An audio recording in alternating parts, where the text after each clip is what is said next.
मैं आप सभी का स्वागत करता हूं मेरे चैनल में। अगर आपको कहानियां पसंद है तो मेरे चैनल पर हमेशा बेहतरीन कहानियां अपलोड होती है और रहेगी, तो बने रहिए मेरे साथ मेरे चैनल पे और सब्सक्राइब और सपोर्ट कीजिए मेरे चैनल को ताकि मैं भी मोटिवेट हो सकूं। शुरू करने से पहले बता दूं, यह एक काल्पनिक रचना है। इस पुस्तक में सभी नाम, पात्र, व्यवसाय, स्थान, घटनाएं और घटनाएं या तो लेखक की कल्पना की उपज हैं या काल्पनिक तरीके से इस्तेमाल की गई हैं।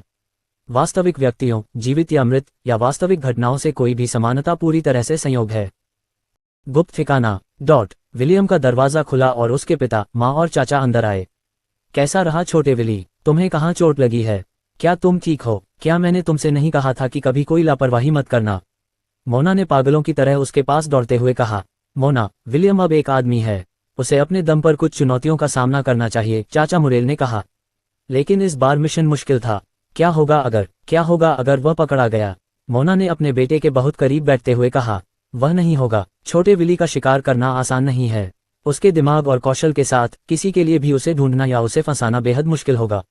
चाचा पॉविन ने कहा। प्रिय, लड़का बड़ा हो गया है, कोई भी ऐसा नहीं है जो हमारे बेटे को हरा सके। ओडन ने विलियम के बालों को सहलाते हुए कहा। विलियम ने अपनी अत्यधिक सुरक्षात्मक माँ को देखा और मुस्कुराया। माँ, मैं ठीक हूँ। क्या तुम भूल गई हो कि मैं कौन हूँ? उन्हें मुझे ढूंढने के लिए चमत्कार की जरूरत होगी। हाँ छोटी बहन, चून की लड़के को हमने प्रशिक्षित किया है, इसलिए कोई भी उसे अभी ढूंढ नहीं पाएगा, अंकल मुरेल ने कहा। मोना ने अपने पति, अपने बड़े भाइयों और अपने बेटे की तरफ देखा, जो उत्सुकता से उसकी चिंताओं को कम करने की कोशिश कर रहे थे। वह जानती थी कि उन्होंने जो कहा वह सच था, लेकिन फिर भी वह अपने बेटे को ऐसे मुश्किल मिशन पर जाने देने में सहज नहीं थी। मोना ने शांत होने और मौजूदा स्थिति पर ध्यान केंद्रित करने का फैसला किया। पिछले 1 महीने से स्लीथेरिन कॉर्ड अपने बेटे की सभी हरकतों को जानने की कोशिश कर रही थी। कुछ समय पहले उसने विलियम को ढूंढने का प्रयास किया था, लेकिन किसी कारण से उसने अपनी खोज रोकने का फैसला किया। अब वह उसी लक्ष्य के साथ फिर से सामने आया। पूरे साम्राज्य में अपने जासूसों के साथ मोना आखिरकार इस बारे में तथ्य प्राप्त करने में सक्षम थी कि विलियम कौन था और वह वास्तव में किसके साथ काम कर रहा था। मोना जानती थी कि विलियम सिंहासन पर बैठना चाहता था ताकि वह और उसका परिवार आखिरकार स्वतंत्र रूप से रह सकें। वह जानती थी कि यह संभवतः उसका बेटा होगा जो राजा बान का सिर लेगा। लेकिन राजा बान के बच्चों के बारे में उसे जो जानकारी मिली वह सभी चौंकाने वाली थी। वे सभी अपने पिता को मरवाना चाहते थे। हा, कर्म एक कमीना था। उसने जो भी गलत किया था उसके लिए वह यही हकदार था। एकमात्र व्यक्ति जिसे साम्राज्य की परवाह नहीं थी वह उसका आखिरी बेटा लैंडन था। पहले तो मोना को लगा कि शायद लैंडन ने बहुत अच्छी तरह से छुपाया है, लेकिन लैंडन की जानकारी को ठीक से पढ़ने के बाद वह लैंडन, पुराने लैंडन और मदर किम दोनों की विचार प्रक्रिया को स्पष्ट रूप से समझ सकती थी। उसने पाया था कि दोनों व्यक्ति राजधानी से दूर एक शांत और शांतिपूर्ण जीवन चाहते थे। वे सहजता और खुशी से भरी जिंदगी के लिए तरस रहे थे। हालांकि उनके साथ बुरा व्यवहार किया गया था, लेकिन उन्हें कभी भी शाही परिवार से गहरी नफरत नहीं थी, इसलिए वे शायद राजगद्दी संभालने में दिलचस्पी नहीं रखते थे। मोना लैंडन को एक शासक के रूप में बिल्कुल नहीं देख सकती थी। जितने साल वे राजधानी में थे, मोना महल में रहने वालों के साथ घुलने मिलने के लिए अपने जासूस भेजती रही थी। एक नौकरानी भी थी जिसने बूढ़े लैंडन से पूछा कि वह वास्तव में क्या चाहता है, और लैंडन का एकमात्र जवाब था राजधानी से दूर एक शांतिपूर्ण जीवन। बच्चा बस अपनी मां की सुरक्षित जगह पर देखभाल करना चाहता था। ये सुनिश्चित करने के लिए उसने खुद एक आम रसोइया का भेष बनाया और सभी बच्चों को देखने के लिए महल में घुस गई। ये वैसा ही था जैसा उन्होंने कहा था। उसे किसी राजगद्दी की परवाह नहीं थी और उसे किसी से भी बहुत नफरत नहीं थी। जब उसने मां किम को देखा तो उसे भी अपने पिछले रूप की याद आ गई। जब वह और उसके जासूस महल में रहे थे तो उन्हें आसानी से पता चल गया था कि कौन से बच्चे क्रूर हैं और कौन से विलियम के लिए खतरा बनेंगे। आखिरकार जब लैंडन 15 साल का था तो उसके जासूसों ने रिपोर्ट की थी कि उसे नोलेट विस्प ने जहर दिया था। वह जानती थी कि बेचारा बच्चा मर जाएगा क्योंकि इसका कोई इलाज नहीं था, इसलिए उसने अपने शूरवीरों को उस पर जासूसी करने के लिए भेजना बंद कर दिया। उसने इस दुनिया में उसके बचे हुए दिनों या महीनों को आज़ाद और शांतिपूर्ण तरीके से बिताने का फैसला किया। साथ ही बेमाक तक अपने जासूसों को पहुंचाना भी बहुत मुश्किल होगा। हालांकि उसके पास बहुत सारे जासूस थे, लेकिन उनमें से ज्यादातर अर्काडिना के दक्षिण, पश्चिम और मध्य में ही काम करते थे। उसके पास पूर्व या उत्तर की ओर कोई जासूस नहीं था। मोना का बेस पश्चिम में था जबकि बेमार पूर्व में था।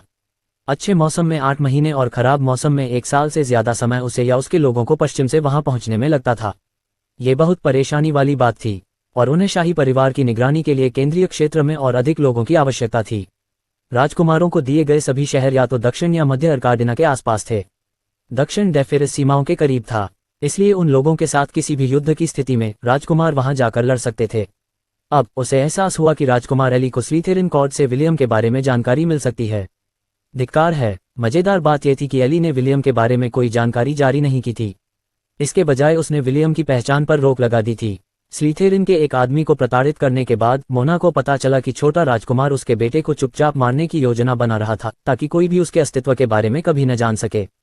उसे विलियम से खतरा महसूस हुआ। चूंकि वह उसके बेटे को मारना चाहता था, इसलिए कोई रास्ता नहीं था कि वह उसे जीवित रहने दे। लेकिन वह उसे अभी मारना नहीं चाहती थी। चूंकि उसने और उसके भाई बहनों ने एक दूसरे और राजा बान को मारने की योजना बनाई थी, इसलिए उसने अपने छिपने के स्थान से नाटक को देखने का फैसला किया। वह जानती थी कि उस कमीने राजा के मरने में बस समय की ही बात है। वह वास्तव में चाहती थी कि वह उसे निराशा में डूबते हुए देखने के लिए वहां होती। वह वास्तव में पूरी परीक्षा देखना चाहती थी और उसके चेहरे पर थूकना चाहती थी। ऑगस्टस, उसके माता पिता, उसके बेटे, उसके भाइयों, उसके शूरवीरों और खुद के लिए। लेकिन वह ये भी जानती थी कि उसकी ओर से एक आवेगपूर्ण कदम उसके सभी प्रियजनों के भविष्य को बर्बाद कर देगा। अभी वह बस धैर्यपूर्वक प्रतीक्षा कर रही थी, ये देखने के लिए कि कौन फिनिश लाइन तक पहुंच सकता है। जो भी होगा, अगर वे विलियम को सिंहासन नहीं देते तो वह मर जाएगा। ओडन अपने भाई से बहुत दुखी था। वह हमेशा अपने भाई से प्यार करता था और सोचता था कि उसका भाई भी उससे प्यार करता है। उसने कभी विश्वासघात की उम्मीद नहीं की थी, और सबसे बढ़कर एलेक्स में उनके पिता को भी मारने की हिम्मत थी। वह उनके पिता को कैसे मार सकता था? उनके पिता ने साम्राज्य के लिए कड़ी मेहनत की थी और उन्हें सभी के लिए एक निष्पक्ष और न्यायपूर्ण शासक के रूप में देखा जाता था। ओडन का बदला उसके पिता, उसकी पत्नी और उसके परिवार और सबसे महत्वपूर्ण रूप से उसकी स्वतंत्रता के लिए था। उसने विलियम से मुखौटा पहनने की मांग इसलिए की क्योंकि विलियम बिल्कुल उसके जैसा दिखता था। वह एक बान जैसा दिखता था। कोई भी व्यक्ति जो उसे देखता, वह अनुमान लगा सकता था कि वह कौन था। लेकिन मजेदार बात यह थी कि उसे देखने वालों को लगा कि वह एक बान का कमीना बेटा है। ओडन ने हमेशा ये सुनिश्चित किया था कि विलियम के पास कम से कम 3 अतिरिक्त मास्क हों जब भी वह कहीं जा रहा हो। क्या उस कमीने ने चारा खा लिया है? ओडन ने पूछा। स्वाभाविक रूप से, हमने जो कुछ भी जाना है उसके अनुसार यह स्लीथेरिन साथी बिनकॉन्ग शहर की ओर बढ़ रहा है जबकि हम बात कर रहे हैं, अंकल पॉविन ने अपने चेहरे पर मुस्कान के साथ उत्तर दिया। अच्छा, वास्तव में एक बड़े तालाब में एक छोटी मछली। अब रसायन उद्योग की ओर बढ़ने का समय आ गया था। ये जून के दूसरे सप्ताह के मध्य में था। जून के पहले दिन लैंडन ने कीमिया विभाग को अपने आप पूरा करने के लिए कई कार्य दिए थे। आज उसके लिए उत्पादों का निरीक्षण करने की समय सीमा थी। लैंडन ने नए विभाग बनाए थे जिनमें नए और पुराने दोनों तरह के कर्मचारी थे। पुराने कर्मचारियों के कार्य अनुभव के साथ लैंडन को यकीन था कि नए कर्मचारी उन्हें दिए गए प्रोजेक्ट को आसानी से सीखेंगे और पूरा करेंगे। उन्होंने पहले कीमिया उद्योग के भीतर 3 विभाग खोले थे। प्लास्टिक विनिर्माण 100, प्लास्टिक मोल्डिंग 400, स्याही उत्पादन 100, स्याही बुनाई सामग्री उत्पादन 300, कागज विनिर्माण 200, अभ्यास पुस्तिका बनाना 300। अब तक लैंडन हमेशा हर प्रमुख उत्पादन प्रक्रिया में मौजूद रहा था।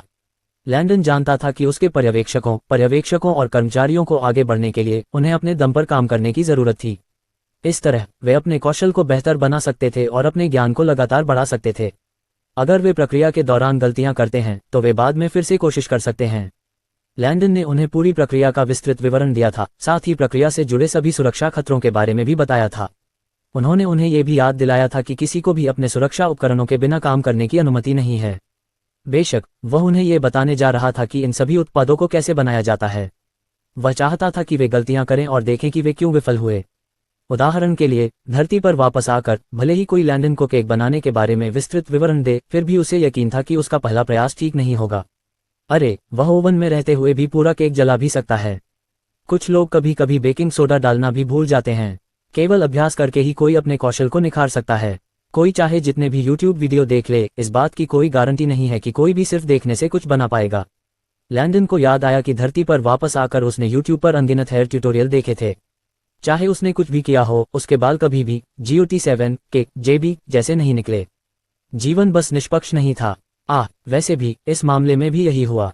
इसलिए उसने आखिरकार इन सभी परियोजनाओं को उसके बिना शुरू करने की अनुमति दे दी।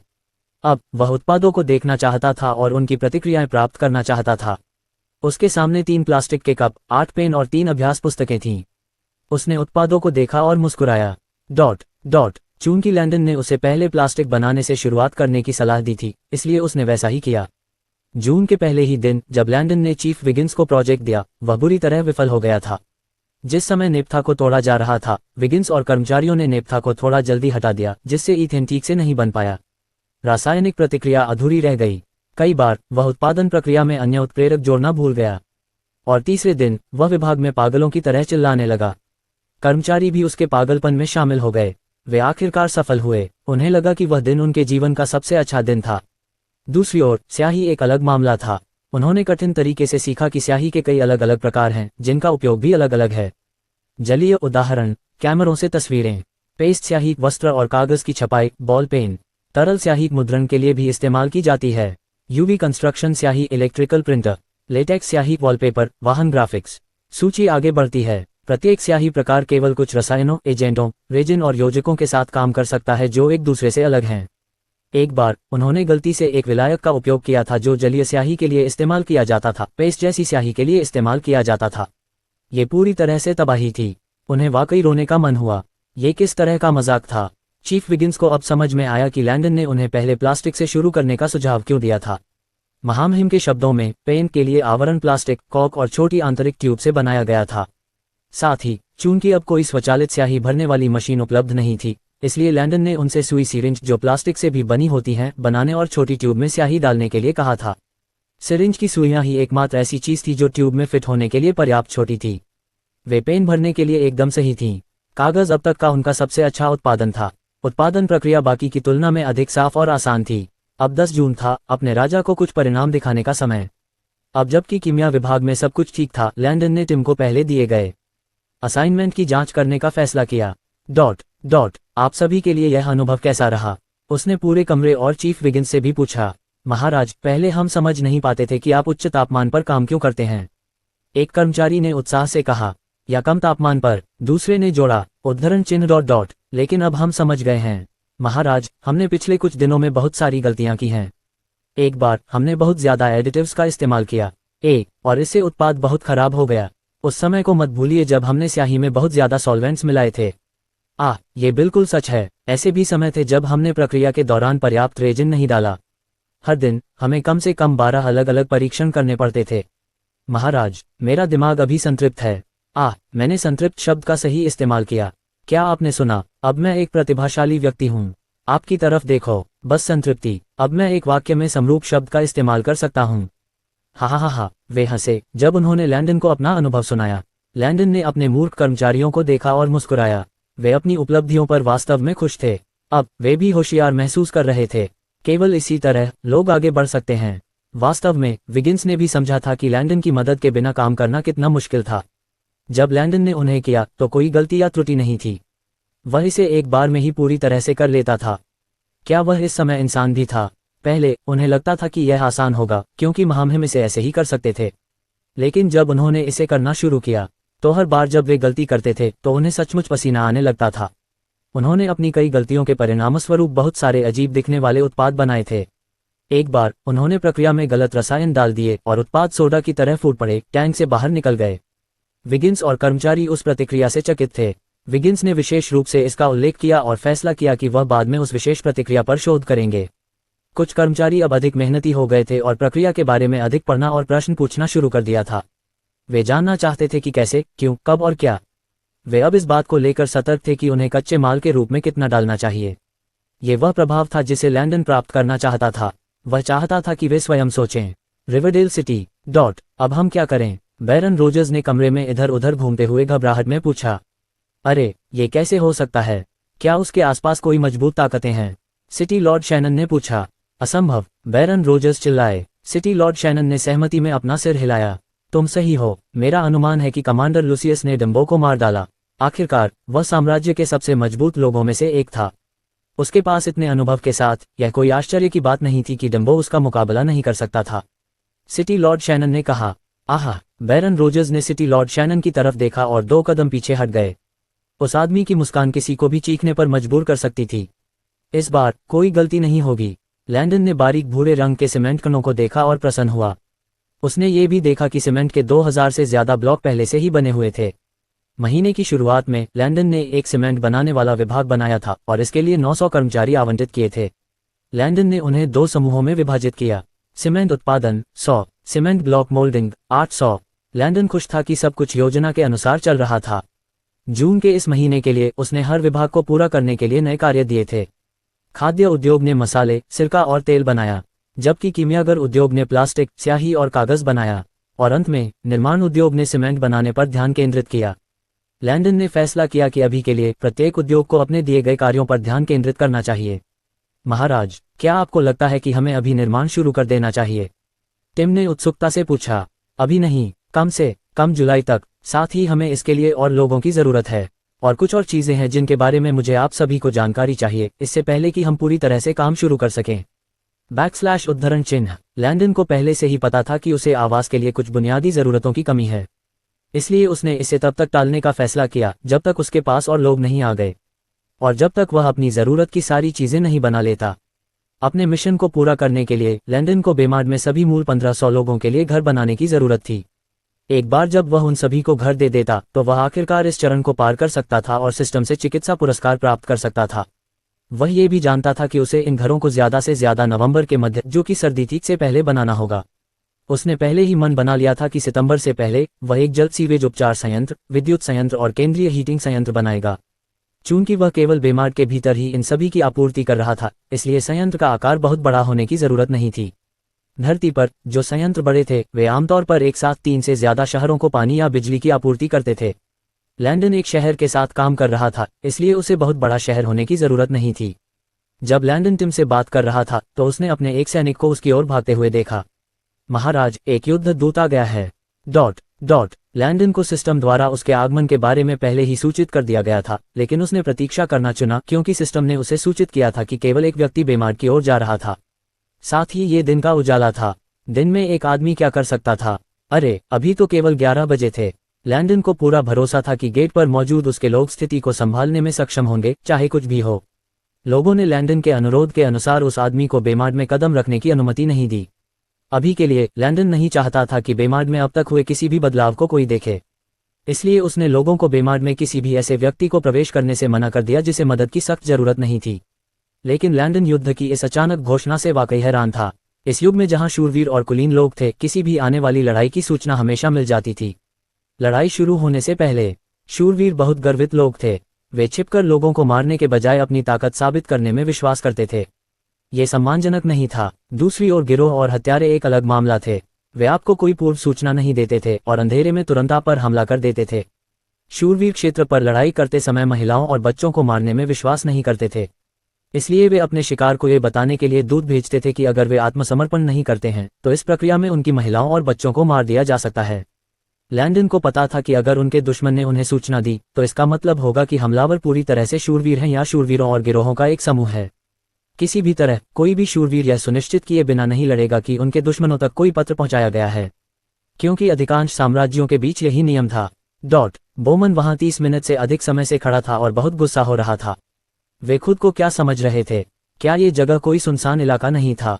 ये सोचना कि वे उसे महान सिटी लॉर्ड शैनन के दूसरे आधिकारिक दूत को इतने लंबे समय तक सूरज के नीचे रखेंगे, उनकी हिम्मत कैसे हुई? बोमन अब उन्हें टुकड़े टुकड़े करने के लिए बेचैन था, लेकिन कुछ ने बोमन को बहुत भ्रमित कर दिया।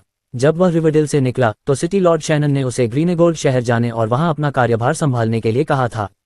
ग्रीनेगोल्ड शहर रिवरडेल के बाद राजधानी की दिशा में अगला शहर था।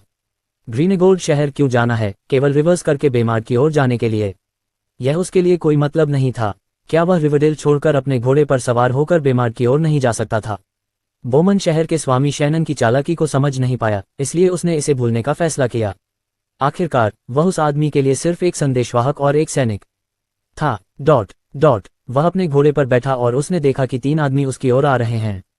एक छोटे लड़के की पीठ पर 2 शूरवीर सवार थे, जो 15 साल से कम उम्र का नहीं लग रहा था। लड़का अपने काले घोड़े पर सवार होकर राजसी अंदाज में उसकी ओर आ रहा था। बोमन ने उस छोटे लड़के को ध्यान से देखा और उसके दिल में नाराजगी की भावना पैदा हो गई। इस कमीने ने मुझे इंतजार करवाने की हिम्मत कैसे की? बस तुम इंतजार करो, मेरे स्वामी बाद में तुम्हें अपना खून जरूर पिलाएंगे, बोमन ने मन ही मन बड़बड़ाते हुए सोचा। लैंडन के आते ही वह और बोमन दोनों अपने घोड़ों से उतर गए और एक दूसरे की ओर चल पड़े। बोमन ने उसके बोलने का इंतजार भी नहीं किया और फिर लैंडन की ओर बेरहमी से एक पत्र फेंक दिया। यहाँ जल्दी करो और इसे पढ़ो, मेरे पास पूरा दिन नहीं है, इसलिए मेरा सुझाव है कि तुम जल्दी करो, बोमन ने लैंडन पर व्यंग्य करते हुए कहा। गेट के आसपास देख रहे शूरवीर लगभग गुस्से से पागल हो गए। इसकी हिम्मत कैसे हुई कि कोई भी अपने राजा से इस तरह बात करे? धिक्कार है, पढ़ने के लिए क्या है, बस आत्मसमर्पण कर दो। क्या तुम्हें सच में लगता है कि तुम्हारे पास सिर्फ 330 शूरवीरों के साथ कोई विकल्प है? अगर तुम आत्मसमर्पण कर देते हो तो कौन जानता है, तुम और तुम्हारे लोग हमारे शहर के स्वामी के लिए गुलाम बनकर खुशी से रह सकते हो। कोई भी तुम्हें इस युद्ध को जीतने में मदद नहीं कर सकता। जल्दी करो। उद्धरण चिन्ह। लैंडन ने अपनी भौं उठाई और तुरंत कागज का टुकड़ा वापस फेंक दिया। मुझे आगे देखने की कोई जरूरत नहीं है, मैं मना करता हूं, लैंडन ने ठंडे लहजे में कहा। बोमन हैरान रह गया और उसने लैंडन को ऐसे देखा जैसे वह मूर्ख हो। हे, मैंने सुना था कि हमारा छोटा निर्वासित राजकुमार थोड़ा मूर्ख था, लेकिन मुझे नहीं लगा कि तुम भी मूर्ख होगे। 3 घंटे में मेरे स्वामी आएंगे और तुम सबका सिर काट देंगे अगर तुम जल्दी नहीं करोगे। क्या तुम्हें अपनी माँ की परवाह नहीं है? अगर तुम उसे बचाना चाहते हो तो बेहतर होगा कि तुम जल्दी से उस कागज पर हस्ताक्षर कर दो, वरना कोई भी हमें उस वेश्या के साथ जो होगा उसके लिए दोषी नहीं ठहरा सकता। उद्धरण चिन्ह। लुसियस जो लैंडन के बगल में खड़ा था उस कमीने को मारना चाहता था, लेकिन इससे पहले कि वह कुछ कर पाता, लैंडन ने तुरंत बोमन को मुक्का मारा और उसे जमीन पर गिरा दिया। बोमन ने अपना जबड़ा पकड़ लिया और चौंक गया। उसके होंठ कांपने लगे और वह तेजी से जमीन से उठ गया, तुरंत एक पागल कुत्ते में बदल गया। तुमने मुझे मारने की हिम्मत की, कमीने, क्या मैं झूठ बोल रहा हूं? तो क्या हुआ अगर तुम कभी राजसी थे? तुम अब सिर्फ कचरे का एक टुकड़ा हो, और वो वेश्या माँ भी। उद्धरण चिन्ह। लैंडन ने उसे फिर से मारा था। बोमन इतना गुस्से में था कि वह गुस्से से लगभग बेहोश हो गया था। लैंडन की आंखें ठंडी हो गईं और उसका गुस्सा और गहरा हो गया। बोमन ने लैंडन की आंखों में देखा और डर गया। अरे, तुम क्या करने की कोशिश कर रहे हो? तुम संदेशवाहक को नहीं मार सकते, ये साम्राज्य के कानूनों के खिलाफ है। बोमन ने 2 कदम पीछे हटते हुए कहा। लैंडन ने ठंडी मुस्कान दी।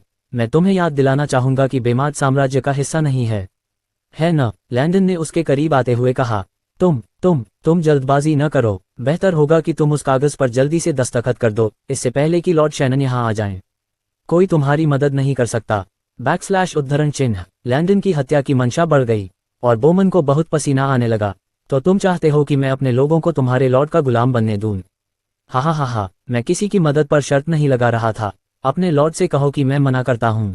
मेरे 330 आदमी तुम सबके खिलाफ ये युद्ध जीतेंगे। अब बाहर निकलो। उद्धरण चिन्ह। Gong gong gong. सेना के किले के अंदर घंटियां जोर से बजने लगीं। सभी सैनिक लगातार बजने वाली घंटी की आवाज का मतलब जानते थे। अपने प्रशिक्षण के दौरान उन्होंने सीखा था कि अगर घंटी 5 मिनट से ज्यादा बजाई जाती है तो ये हर सैनिक के लिए गेट पोस्ट के सामने इकट्ठा होने का संकेत होगा। जो लोग प्रशिक्षण ले रहे थे उन्होंने तुरंत अपने लोहे के वजन नीचे कर दिए और केंद्रीय क्षेत्र की ओर भाग गए। जो सो रहे थे उन्होंने तुरंत अपनी आंखें खोली और अपने बिस्तर से उछल पड़े। जो पढ़ रहे थे उन्होंने अपनी किताबें बंद की और जल्दी से उन्हें अपने लॉकर में रख दिया। लोहे की विशाल घंटी बहुत जोर से बज रही थी और हर कोई उसे सुन सकता था। हर कोई जल्दी से शहर के फाटकों की ओर भागा। युद्ध का समय आ गया था। सभी लोग गेट पोस्ट के चारों ओर इकट्ठा हो गए, जरूरी खबर का इंतजार कर रहे थे। लैंडन ने अपने आदमियों को देखा और प्रभावित हुआ। वे सभी चुपचाप 30 की पंक्तियों में इकट्ठे हुए थे। अगर इस समय कोई पिन गिरती तो लैंडन को यकीन था कि हर कोई उसे सुन लेगा।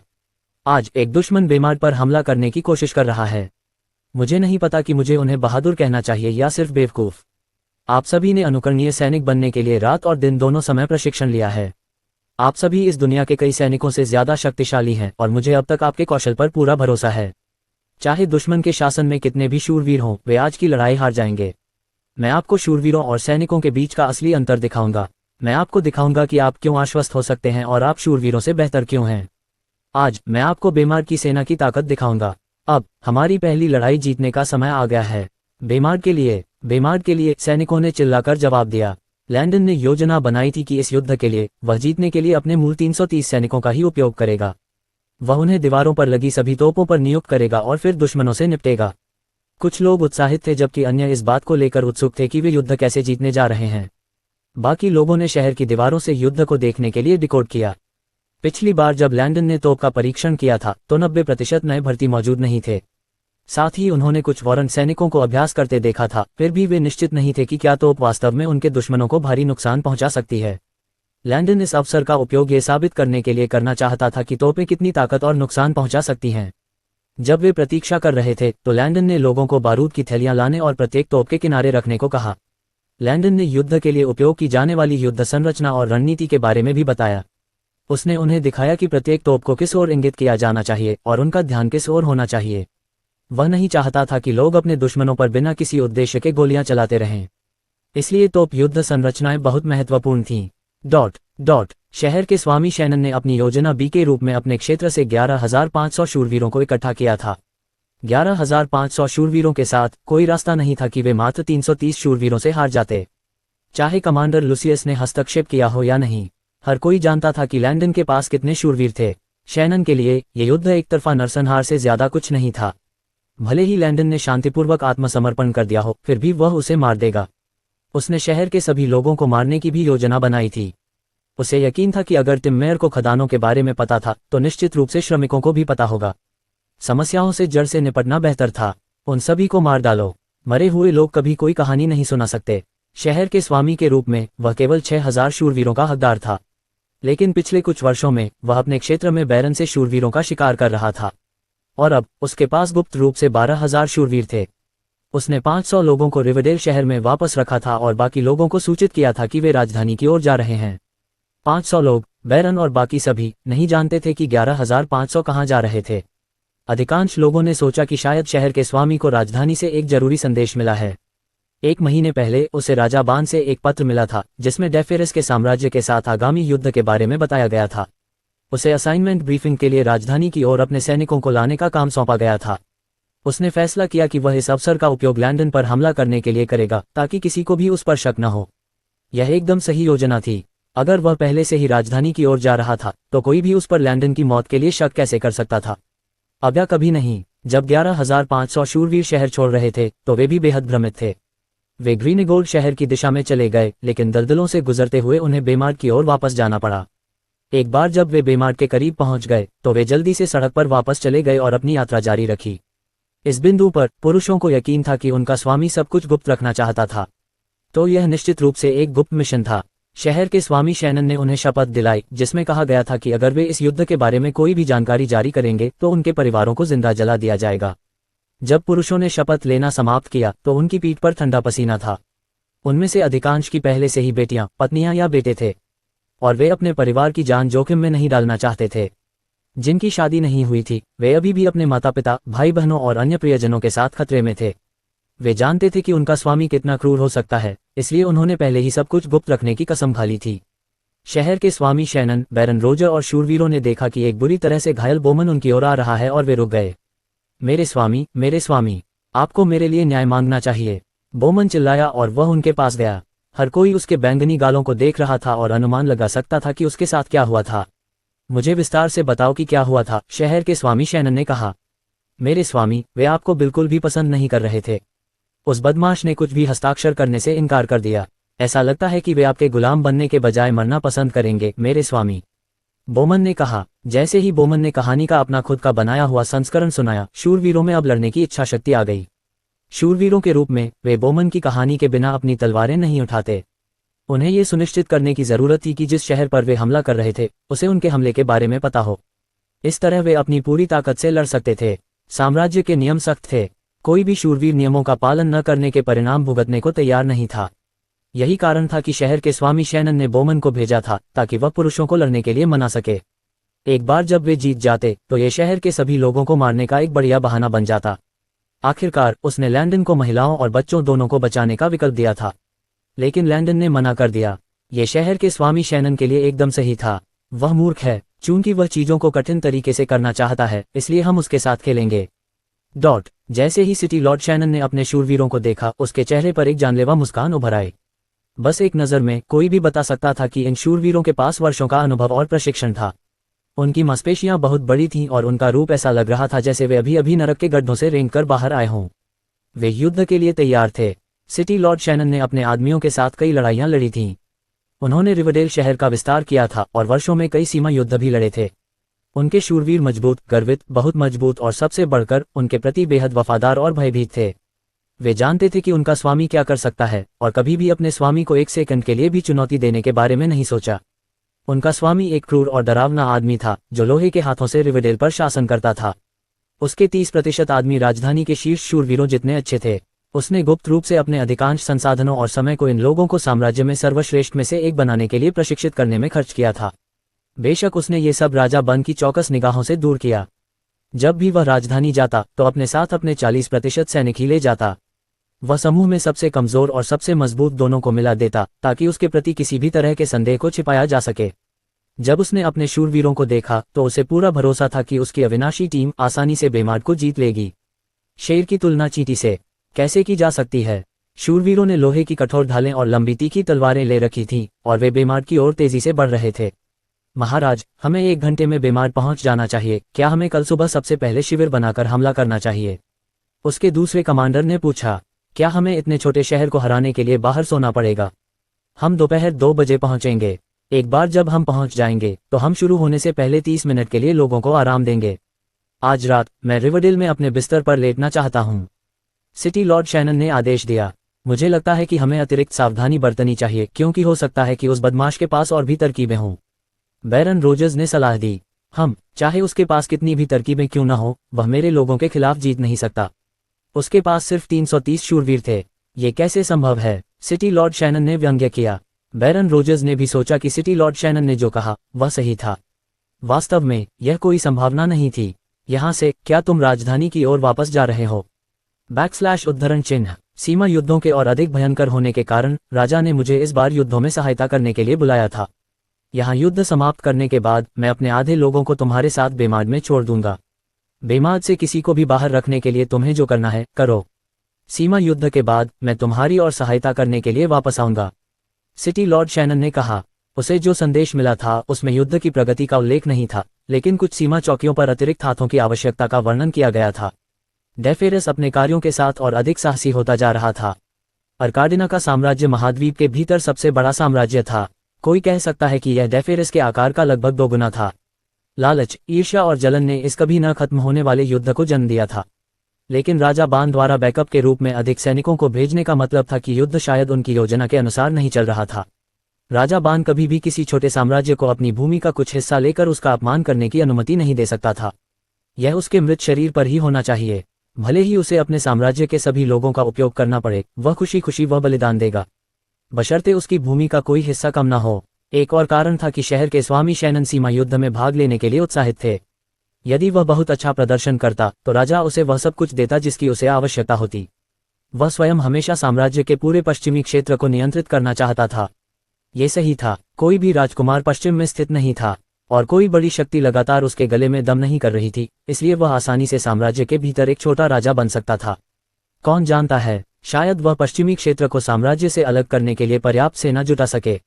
शहर के स्वामी शैनन नाइट अकादमी के दिनों से ही राजा बान के भरोसेमंद दोस्त थे। वह हमेशा राजा बान के लिए एक नौकर रहा था और हमेशा इस तथ्य से घृणा करता था कि राजा बान को वह सब कुछ मिल सकता है जो वह चाहता है। वह वर्षों से अपनी सेना को इस उम्मीद में इकट्ठा कर रहा था कि वह एक दिन राजधानी से अलग होकर पश्चिमी क्षेत्र को अलग कर देगा। पश्चिमी क्षेत्र में 12 से ज्यादा शहर और दूसरे गांव थे। उसने योजना बनाई थी कि जब वह असाधारण रूप से अच्छा प्रदर्शन करेगा तो वह नियंत्रण के लिए सिर्फ 2 और शहर मांगेगा।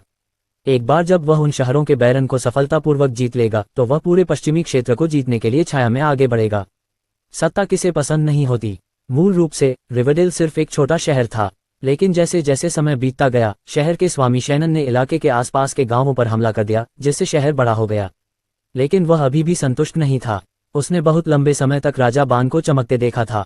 भले ही वह अपना सपना पूरा न कर पाए, लेकिन उसे उम्मीद थी कि उसका कोई बेटा वह करेगा जो उसने हमेशा पूरा करने का सपना देखा था। वह चाहता था कि उसके परिवार में कुलीन वंश हो। यही कारण था कि वह अपने बेटों को शाही राजकुमारियों की ओर धकेलता रहा। अभी उसके बेटे राजधानी में नाइट अकादमी में पढ़ रहे थे। उसने मन बना लिया था कि अगर यह योजना विफल भी हो गई तो भी वह राजा से अपने बेटों में से किसी एक को जल्दी से किसी राजकुमारी के पास भेजवा देगा। जब वह अपनी योजनाओं के बारे में सोच रहा था तो वह खुशी से मुस्कुराए बिना नहीं रह सका और आगे बढ़ गया। जब वे जंगल से बाहर निकले तो उन्होंने शहर की दीवारों पर कई धुंधली आकृतियां खड़ी देखीं। सैनिक तनाव में आ गए क्योंकि वे विशाल साफ मैदानों में खड़े थे। दूसरे कमांडर ने बहीमर्द को देखते हुए सैनिकों को आराम करने को कहा। महाराज, ऐसा लगता है कि वे हमारे आने का इंतजार कर रहे थे, लेकिन इसमें कुछ अजीब बात है। वे शहर के फाटकों के बाहर क्यों नहीं खड़े हैं, बल्कि शहर की दीवारों से देख रहे हैं? क्या वे पहले से ही आत्मसमर्पण करने के लिए तैयार हैं? उसके दूसरे कमांडर ने पूछा। हर कोई स्थिति को देख रहा था और यह समझ नहीं पा रहा था कि बहीमर्द के ये शूरवीर क्या योजना बना रहे थे। मैंने हमेशा सुना है कि यह कमीना राजकुमार मूर्ख है। बेहतर है कि मैंने कभी नहीं सोचा था कि यह इतना बुरा होगा। ये किस तरह की युद्ध रणनीति है? भले ही राजकुमार ने पहले कभी युद्ध का अनुभव नहीं किया हो, क्या ये सिर्फ मूर्खता नहीं है? उसके शूरवीरों ने उसे सलाह क्यों नहीं दी कि उसे क्या करना चाहिए? दूसरे शूरवीर ने उलझन में पूछा। कौन जानता है, शायद वह सिर्फ घमंडी है और उनकी सलाह पर ध्यान नहीं देना चाहता था। उद्धरण चिन्ह। क्या आपको लगता है कि जब हम बेमाड में घुसने में सफल हो जाएंगे तो वे हमें फंसाने की योजना बना रहे हैं? बैरन रोजर्स ने पूछा। शहर के स्वामी शैनन ने धुंधले सिलहूट को देखा और भौहें सिकोड़ लीं। इससे क्या फर्क पड़ेगा? तुम जाकर राजकुमार से कहो कि यह उसका आखिरी मौका है। या तो वह अभी मेरे सामने आत्मसमर्पण कर दे या फिर युद्ध के बाद सभी नागरिक उसके साथ मर जाएंगे। उद्धरण चिन्ह। संदेशवाहक के चले जाने के बाद लोग कतार में इकट्ठा होने लगे क्योंकि वे दूतों के लौटने का इंतजार कर रहे थे। शहर के स्वामी शैनन ने संदेशवाहक को भेजा ताकि शूरवीरों को फिर से भरोसा हो जाए कि लैंडन के मन में बेमाड को उनके हवाले करने का कोई विचार नहीं था। वह भी यह सुनिश्चित करना चाहता था क्योंकि वह लैंडन द्वारा किए जा रहे किसी भी स्टंट से पूरी तरह भ्रमित था। जैसे ही उन्होंने संदेशवाहक को वापस आते देखा, शहर के स्वामी शैनन ने लैंडन की छवि को देखते हुए उपहास किया। आखिरकार शो का समय आ गया था। पुरुषों, किसी को भी जीवित मत छोड़ो, सभी को मार डालो, यहाँ तक कि महिलाओं और बच्चों को भी। अब हमला करो। उद्धरण चिन्ह। अब्राहम उन वॉरंट सैनिकों में से एक था जो लैंडन के साथ बेमाड आए थे। जैसे ही अब्राहम ने लैंडन के युद्ध भाषण को सुना, उसका खून गर्म हो गया। जब वह राजधानी में था तो उसे हर दिन मजबूत शूरवीरों द्वारा अपमानित किया जाता था। उसने हमेशा सोचा था कि वह बाकी सभी से कमतर है, लेकिन बेमाड में आकर उसे लगा कि वह गलत था। वही नहीं था, उसे बस सर्वश्रेष्ठ बनने के लिए उचित मार्गदर्शन की कमी थी। जब से वह यहाँ आया था, वह बहुत मजबूत हो गया था और किसी तरह से होशियार हो गया था। हालांकि उसने पहले कभी किसी युद्ध का अनुभव नहीं किया था, लेकिन अब वह युद्ध की रणनीति और कई लड़ाई तकनीकों को समझता था। उसने ये भी महसूस किया कि उसका राजा अन्य सभी रईसों से अलग था। जब से वे बेमाड आए, लोगों के पास बहुत सारा खाना था और अब वे अपने आप पर स्वतंत्र थे। वह आसानी से उनके दिलों में खुशी देख सकता था। उसे साफ याद था कि जब वह यहाँ आया था तो लोग राजधानी के सड़क पर रहने वाले भिखारियों से अलग नहीं थे। वे थके हुए लग रहे थे। जब उसे वह दृश्य याद आया तो उसके दिल में कुछ खटकने लगा, क्योंकि वह नहीं चाहता था कि बेमाड वापस उसी तरह चला जाए जैसा वह पहले हुआ करता था। अब्राहम अपनी बहन और अपने पिता के साथ बेमाड की यात्रा पर आया था। उनके पिता राजधानी में चिमनी साफ करने वाले थे, लेकिन अब वे खाद्य उद्योग में काम करते हैं और राजधानी में मिलने वाली आय से कहीं ज्यादा कमाते हैं। उनकी बहन, जो सारा दिन घर पर सफाई और खाना पकाने में बिताती थी, अब बच्चों की देखभाल करने का काम करती है। वह भी अपनी नौकरी और अपनी आय से खुश थी। जब सभी संतुष्ट थे तो अब्राहम इस तथाकथित खतरे से कैसे नाराज नहीं हो सकता था। बेमाड उनका स्वर्ग था, उनका घर और उनकी खुशी। अब खरीदो। कुछ षड्यंत्रकारी रईस लालच के कारण ये सब छीनना चाहते थे। अब्राहम जानता था कि एक बार उस रईस के आ जाने के बाद उन्होंने जो कुछ भी किया था वह सब खो जाएगा। ऐसा कोई तरीका नहीं था कि इन रईसों को लोगों या सैनिकों की परवाह हो। इसलिए अब्राहम ने लड़ने का फैसला किया, अपने राजा, अपनी बहन, अपने पिता, अपने दोस्तों, अपने आप, लोगों और भूमि, बेमाड के लिए लड़ने का। वास्तव में अब्राहम ही नहीं, सभी सैनिकों को ऐसा ही लगा। कुछ लोग अपने परिवार के साथ आए थे, जबकि अन्य ने दोस्त बनाए थे और शहर में अपनी खुशी पाई थी। ऐसा कोई तरीका नहीं था जिससे वे इसे छोड़ देते। जैसे ही अब्राहम ने संदेशवाहक को दूसरी बार बेमाड से दूर जाते देखा, उसे पता चल गया कि शो शुरू होने वाला है। उसने महसूस किया कि जब वह बड़ी तोप को पकड़ रहा था तो उसके हाथ पसीने से तर हो रहे थे। वह बेचैन होने लगा और ईमानदारी से उसे लगा कि उसका दिल जल्द ही उसके सीने से बाहर निकल जाएगा। यह एहसास क्या युद्ध जैसा ही लगता था? ये भयावह, नर्वस करने वाला था, लेकिन साथ ही रोमांचक भी। ऐसा लगा जैसे बेमाड का पूरा भार उसके कंधों पर था। जिम्मेदारी का एहसास ऐसा ही होता है। जब उनके दुश्मन खेतों में 900 मीटर की दूरी पर थे तो लैंडन ने अपने आदेश देने शुरू कर दिए। धीरे धीरे फायर। उद्धरण चिन्ह। Boom boom. कई तोपें चलाई गईं और अब लोगों ने अपने अगले शॉट के लिए उन्हें फिर से लोड करना शुरू कर दिया। Dot dot. युद्ध के मैदान में दुश्मन पूरी तरह से भ्रमित था। क्या ये गड़गड़ाहट की आवाज नहीं थी? गर्म धूप वाले दिन आसमान से ऐसी आवाज कैसे आ सकती है? और आसमान में रोशनी क्यों हो रही थी? उन्होंने कई बार आग की लपटें निकलती देखीं और वे समझ नहीं पाए कि उनके पूर्वजों के देवता क्या सोच रहे थे। शहर के स्वामी शैनन ने अपने सामने के दृश्य को देखकर भौहें सिकोड़ लीं। आखिर क्या हो रहा था? सामान्य नियम के अनुसार लड़ाके पहले तीरंदाजों से पहले आगे बढ़ते थे, इसलिए शहर के स्वामी शैनन ने योद्धाओं को उनके घोड़ों के साथ आगे बढ़ने दिया। लेकिन इससे पहले कि वे समझ पाते कि क्या हो रहा है, घोड़े घबरा गए और उन्मत्त होकर भागने लगे। उन्होंने अपनी गति दोगुनी कर दी, मानो वे अपनी जान बचाने के लिए भाग रहे हों। जहां वे युद्ध के बारे में उत्साहित भी थे, अचानक कुछ घोड़ों के पास से कुछ उड़कर आया और तुरंत जमीन पर गिर गया। धमाका, फर्श बिखर गया और अगली बात जो शूरवीरों ने देखी वह थी जमीन का हिलना। रंबे, रंबल, फिर मिट्टी और कुछ पत्थर बेतरतीब ढंग से जगह जगह उड़े। जो आगे थे उन्होंने अपना सिर घुमाकर स्थिति को देखा, जबकि पीछे वाले लगातार सदमे में थे। कम से कम 100 लोग अपने घोड़ों के साथ जमीन पर पड़े थे। कुछ लोगों के कान और नाक से खून बह रहा था, दूसरों के शरीर के अंग कट गए थे, कुछ अपने घोड़ों से गिर गए थे और बुरी तरह कुचले गए थे, जबकि अन्य वहीं पड़े रहे बिना किसी होश के। तुरंत पूरे युद्ध क्षेत्र में दहशत फैल गई। हालांकि ये लोग युद्ध में अनुभवी थे, लेकिन इंसान हमेशा उस चीज से डरते थे जिसे वे नहीं समझते थे। कुछ लोगों ने तो ये भी सोचा कि उनके पूर्वजों के देवता उनसे सचमुच नाराज हैं। उन्होंने अपने जीवन में कभी ऐसे हमले न सुने थे और न ही देखे थे। आखिर स्वर्ग उनसे सचमुच कहाँ नाराज था? आखिर यहाँ क्या हो रहा था? लेकिन इससे पहले कि वे अपने पूर्वजों से दया की भीख मांग पाते, उन पर फिर से तोप के गोलों की बौछार कर दी गई। हालांकि लुसियस और वॉरेन सैनिकों ने अभ्यास के दौरान तोप के गोले के प्रभाव को देखा था, लेकिन इसे एक वास्तविक इंसान पर काम करते देखना पूरी तरह से भयावह था। जहां तक शहर की दीवारों पर नए रंगरूटों की बात है, तो वे जो कुछ देख रहे थे उससे वे हैरान रह गए। बेरी की आंखें और मुंह खुले हुए थे। यह आखिर लोग इसके खिलाफ कैसे लड़ सकते थे? दृश्य वाकई भयानक था। कुछ मामलों में तोप के गोले सीधे जानवरों के पैरों पर लगते थे, जिससे एक साथ सभी 4 अंग कट जाते थे। चलो सवार के बारे में बात ही नहीं करते। उसके शरीर के अंग तुरंत खुल जाते थे जैसे कि वह कोई फूल हो। क्या ये शॉकवेव प्रभाव था जो उन्होंने कक्षा में सीखा था? तोप के गोले ने स्पष्ट रूप से सभी लोगों को नहीं मारा, लेकिन फिर भी वे घायल हो गए, जबकि अन्य ने अपनी जान गंवा दी। कुछ मामलों में सवार के आंतरिक अंग इधर उधर बिखर गए थे, जिससे दृश्य वाकई भयानक हो गया। तो यही था जब उनके राजा ने कहा कि उन्हें नहीं पता कि दुश्मन बहादुर है या बिल्कुल बेवकूफ। उन्हें ये स्वीकार करना पड़ा कि उनके राजा ने जो कहा वह सच था, लेकिन वे जानते थे कि बेमार्ड को सुरक्षित रखने के लिए यह आवश्यक था। क्या ये लोग उनकी हत्या करने और महिलाओं और बच्चों को गुलाम बनाने की बात नहीं कर रहे थे? हालांकि उन्हें उन लोगों पर दया आ रही थी, लेकिन उन्हें पता था कि अगर स्थिति उलट गई तो वे अपनी जान और अपने परिवार के सदस्य को भी खो देंगे। युद्ध ऐसा ही होता है। बेमार्ड में हर किसी ने शांति और खुशी के लिए कड़ी मेहनत की थी। कोई भी उस शांति को बर्बाद होते नहीं देखना चाहता था। बेमार्ड को सुरक्षित रखने के लिए उन्हें अपना सब कुछ देना होगा। साथ ही बेमार्ड वाकई एक तरह का था। जब वे सेना में थे तो उन्हें वाकई सफलता मिली और उनकी मानसिकता बदलने लगी। उन्होंने नई और रोमांचक चीजें भी देखी थीं, जिससे उन्हें अपना बाकी जीवन यहीं बिताने की इच्छा हुई। उनका वेतन अच्छा था, लोग अच्छे थे और जीवन शैली आरामदायक थी। और अब कोई यह सब छीनना चाहता था, जैसा कि उनके राजा हमेशा कहते हैं। हस्ता ला विस्टा। दूसरी ओर शहर के स्वामी शैनन के विचार अलग थे। क्या ये वह हथियार नहीं था जिसकी उसे पश्चिमी क्षेत्रों और शायद पूरे अर्काडिना पर विजय पाने के लिए जरूरत थी? उसने पहले कभी ऐसा कुछ नहीं देखा था। जितना ज्यादा वह सोचता, उतना ज्यादा लालच उसके दिल में भरता जाता। चाहे जो भी हो, उसे उन हथियारों पर अपना हाथ रखना ही था। वह अपने आदमियों की ओर मुड़ा जो पहले से ही पीछे हट रहे थे और भौहें सिकोड़ लीं। मैं उन लोगों के परिवारों को मार डालूंगा जो इस युद्ध को छोड़ देंगे। या तो तुम लड़ो या तुम्हारा परिवार मर जाए। उद्धरण चिन्ह। उसने बेमार्ड की ओर देखा और उसकी आंखों में एक तेज रोशनी चमक उठी। जल्द ही ये सब मेरा हो जाएगा। तो ये तोप का विनाशकारी प्रभाव था। जैसे जैसे युद्ध आगे बढ़ा, शहर के स्वामी शैनन का जुनून बढ़ता गया। मुझे ये चाहिए, उसने सोचा। उसने शहर की दीवारों को देखा और उसकी आंखें चमक उठीं। मुझे यकीन है कि ये मोटे धातु के तीर ट्यूब हैं, उसने सोचा। इस बिंदु पर वह अपना दिमाग खो रहा था। एक युद्ध के अनुभवी के रूप में उसने सोचा कि उसका अनुमान शायद सही था। इसलिए उसने अपने तीरंदाजों को घटनास्थल पर भेजा और अपने छोटे धातु के तीरों से उड़ती हुई वस्तुओं को मारने की कोशिश की। बूम! ये कहना सुरक्षित था कि उसका विचार पूरी तरह से विफल रहा। नहीं, तुम मूर्ख हो। क्या तुम कुछ भी ठीक से नहीं कर सकते?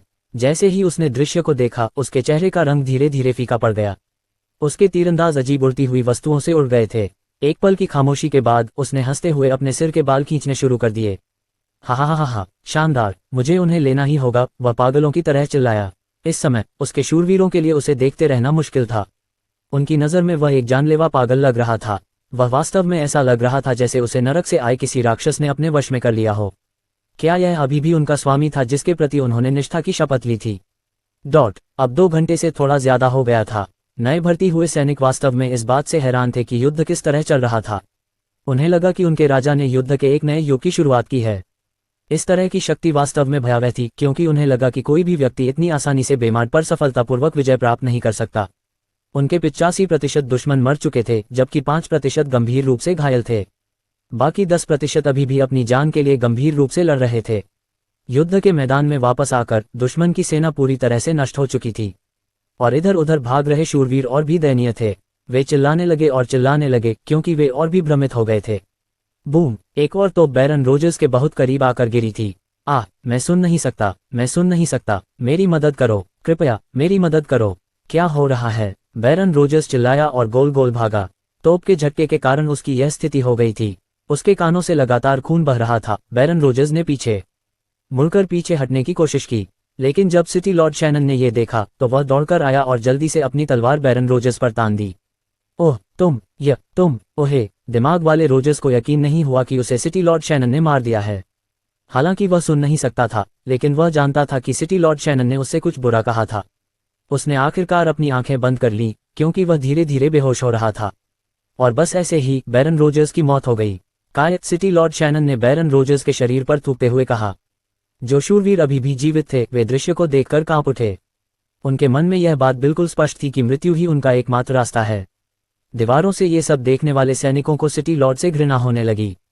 अब उन्हें समझ में आया कि सभी के लिए एक मानसिकता रखना क्यों महत्वपूर्ण है। क्या दुनिया हमेशा से ऐसी ही रही है, उन्होंने सोचा। जैसे ही लैंडन ने पागल सिटी लॉर्ड शैनन को देखा, उसने अपनी रणनीति बदलने का फैसला किया। इस बिंदु पर यह स्पष्ट था कि ये दुश्मन शूरवीर पीछे हटना चाहते थे, लेकिन नहीं कर सके। वे बंधकों से अलग नहीं थे, उन्हें लड़ना था, अन्यथा यदि सिटी लॉर्ड शैनन भागने में सफल हो गए तो उनके परिवार निश्चित रूप से मर जाएंगे। लैंडन ने अधिकांश तोपों को शहर के स्वामी शैनन की ओर निशाना बनाने का फैसला किया। इसे समाप्त करने का समय आ गया था। पहले जब युद्ध चल रहा था, लैंडन अपनी रणनीति बदलना चाहता था, लेकिन ऐसा नहीं कर सका। उसने सिस्टम से उनकी यादों को मिटाने के बारे में पूछा था और पाया था कि उसके पास इतने सारे शूरवीरों के लिए स्मृति मिटाने के मंत्र खरीदने के लिए पर्याप्त अंक नहीं थे। यह महत्वपूर्ण था कि वह इस लड़ाई से संबंधित सभी जानकारी हटा दे। लैंडन को डर था कि एक बार जब वे इस जगह से चले गए तो वे बेमार्ड के बारे में सब कुछ बता देंगे और यहाँ और भी अधिक परेशानी खड़ी कर देंगे। शहर के स्वामी शैनन की पागल नज़र को देखकर लैंडन को एहसास हुआ कि अगर उन्हें पता चल गया तो ये लालची रईस निश्चित रूप से इन हथियारों को अपने नियंत्रण में रखना चाहेंगे। वह अपने हथियारों के बारे में जानकारी को बाहर नहीं आने दे सकता था जब तक कि उसे यकीन न हो कि वह बेमार्ड की पूरी तरह से रक्षा कर सकता है। अभी के लिए बेमार्ड अभी भी कमजोर था, इसलिए उसे अपने क्षेत्र को सुरक्षित और चुपचाप बनाने की जरूरत थी।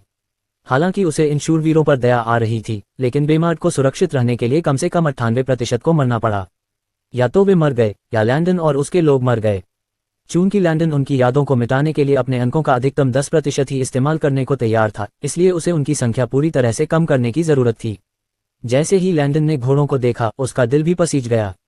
ये जीव शूरवीरों से भी ज्यादा मासूम थे, फिर भी युद्ध के कारण उन्हें मारना पड़ा और चीरफाड़ करनी पड़ी। कुछ घोड़ों के दिमाग को चीर दिया गया था, जबकि अन्य के पेट फाड़ दिए गए थे। ये वाकई दुखद था, लेकिन जानवरों की इंद्रियां इंसानों से ज्यादा तेज होती हैं।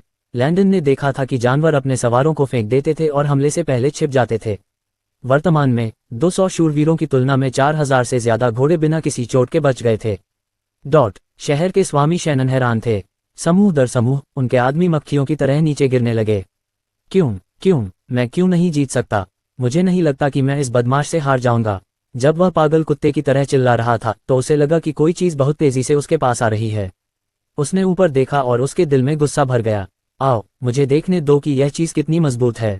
मैं पश्चिमी क्षेत्र का राजा हूँ, कोई नहीं कर सकता। बूम! उसके भाषण के समाप्त होने से पहले ही 2 तोप के गोले उसके सीने और पैरों पर लग चुके थे, जिससे उसके शरीर के अंग तुरंत ही पूरे क्षेत्र में बिखर गए। तुरंत सभी हमले बंद हो गए और शेष 86 लोगों को रोने जैसा महसूस हुआ। हम बच गए, वे चिल्लाए, क्योंकि वे एक दूसरे का समर्थन करने की कोशिश कर रहे थे। वे लंबे समय से युद्ध के मैदान को छोड़ना चाहते थे, इसलिए अब जब शहर के स्वामी शैनन मर चुके थे तो उन्हें वास्तव में लगा कि उनके पूर्वजों के लिए उनकी प्रार्थनाएं व्यर्थ नहीं गईं। जो लोग ठीक थे, उन्होंने उन लोगों का समर्थन किया जो बुरी तरह से घायल थे और अपनी जान बचाने के लिए भागने का फैसला किया। जब वे भाग रहे थे तो लैंडन ने उनकी यादों को नकली यादों से मिटा दिया। उनके दिमाग में उनके स्वामी को राजधानी में एक जरूरी काम निपटाना था और वहां पहुंचने के रास्ते में 15,000 भाड़े के सैनिकों ने उन पर हमला किया, जिससे उनके स्वामी की मौत हो गई। शहर के स्वामी शैनन की मृत्यु से पहले लैंडन ने सिस्टम से अनुरोध किया था कि वह लैंडन की सहायता करने वाली किसी भी उपयोगी जानकारी के लिए उसके शरीर की खोज करे। सिस्टम ने राजा द्वारा भेजे गए पत्र को खोज लिया था, जिसमें उनसे राजधानी जाने का अनुरोध किया गया था। अपनी नई यादों के लिए पुरुषों को यह कहना था कि रिवेडेल से 3 शहरों पहले उन पर हमला किया गया था। बेमार्ड राजधानी के विपरीत दिशा में था, इसलिए कोई भी इस संभावना पर विचार भी नहीं करेगा कि लैंडन ने शहर के स्वामी शैनन पर हमला किया हो। साथ ही उसे 15,000 भाड़े के सैनिकों को भुगतान करने के लिए पैसे कहां से मिलेंगे?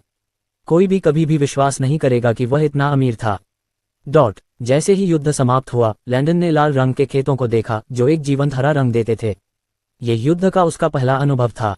कितनी क्रूर दुनिया है! क्या युद्ध के दिग्गजों का खेतों को लाल रंग से रंगने का यही मतलब था? जब बेमार्ड के सैनिक अपनी पहली जीत का जश्न मना रहे थे तो सांता के लिए चीजें थोड़ी खराब हो गईं। कैडन सिटी, कैरोना का साम्राज्य। युवा स्वामी, क्या पहले, दूसरे और तीसरे राजकुमार अभी भी आपसे एक पक्ष चुनने के लिए कह रहे हैं? सांता ने अपनी मेज पर रखे 3 खुले हुए पत्रों को देखा और मुस्कुराया। कैरोना के वर्तमान राजा अपने सिंहासन से हटना चाहते थे और अपने बेटों में से एक को नया राजा नियुक्त करना चाहते थे। कैरोना में राजकुमार जैसी कोई चीज नहीं थी। सभी राजकुमारों के पास राजा बनने का कुछ हद तक उचित मौका था, बशर्ते उन्हें रईसों और शूरवीरों से पर्याप्त समर्थन मिले। केवल पुरुष रईसों और साम्राज्य के सभी शूरवीरों को ही वोट देने की अनुमति थी। आम लोगों और किसानों को वोट देने की अनुमति नहीं थी। महिलाओं की तो बात ही छोड़िए। इस प्रक्रिया के 3 भाग थे: वोटिंग, कोर्ट ट्रायल और शपथ। मानक मतदान अवधि के बाद 15 वर्ष से अधिक आयु के सभी पुरुष कुलीनों को एक विशेष दिन दरबार में जाना था और उस राजकुमार के पीछे बैठना था जो समर्थन करना चाहता था।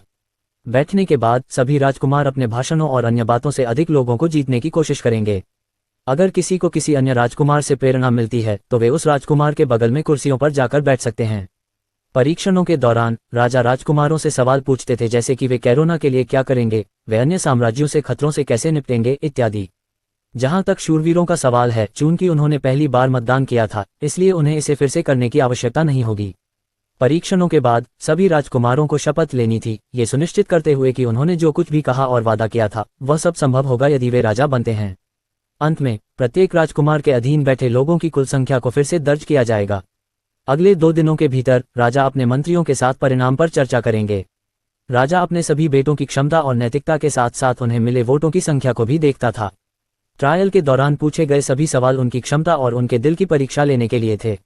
राजा नहीं चाहता था कि कोई भी ऐसा व्यक्ति शासन करे जो लोगों के हितों से समझौता न करता हो, चाहे उसे कितने भी वोट क्यों न मिले हों।